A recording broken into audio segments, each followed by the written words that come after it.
Si je pourrais me permettre de le dire, nous sommes en train de vivre une démocratie à la congolaise. Cela veut dire que nous ne pouvons pas nous comparer aux Américains, Européens, tout ça, mais à la congolaise, il y a une démocratie. Parler des cycles électoraux, nous avons une commission électorale nationale indépendante qui est la CENI, nous savons, qui est chargée d'organiser les processus électoraux.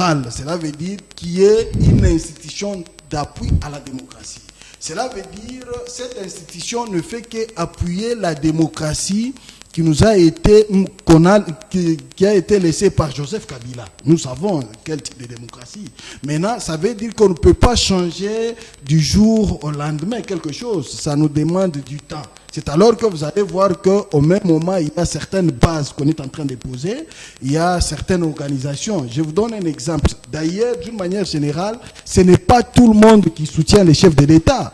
Il y a certaines personnes, je ne peux pas cacher ça, il y a certaines personnes qui prétendent être dans l'Union sacrée, mais ne soutiennent pas les chefs de l'État. Je prends le cas du président de l'Assemblée provinciale, Joe Katanga, qui est le plus médiocre président de l'Assemblée provinciale qu'on a connu, qui est le plus médiocre. Mais de toutes les façons, vous savez comment il est passé.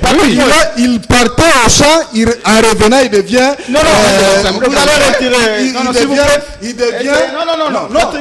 Non. Moi, je suis... Il n'y a pas son représentant qui devait... De toutes les façons, vous savez que ce monsieur ne soutient pas la vision du chef de l'État.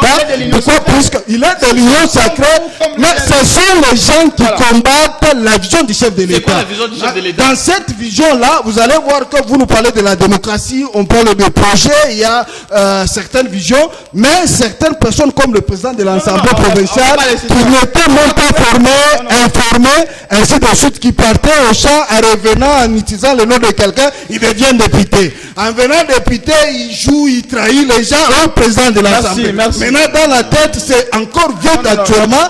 Il ne sait pas faire sa mission dans la province. Aujourd'hui, si vous pouvez dire, si nous pouvons permettre à l'opposition de parler sur quelque chose au sein de la province, c'est à cause de lui qui est incapable d'effectuer sa mission. Mais certainement, tous les gens, nous avons des gens compétents. On a un gouverneur des provinces un gouverneur compétent, sauf seulement le monsieur qui est ailleurs. Ouais, c'est un monsieur qui n'aide pas la province, qui n'aide pas les chefs de l'État et qui nécessite d'être arrêté à la fin de son mandat.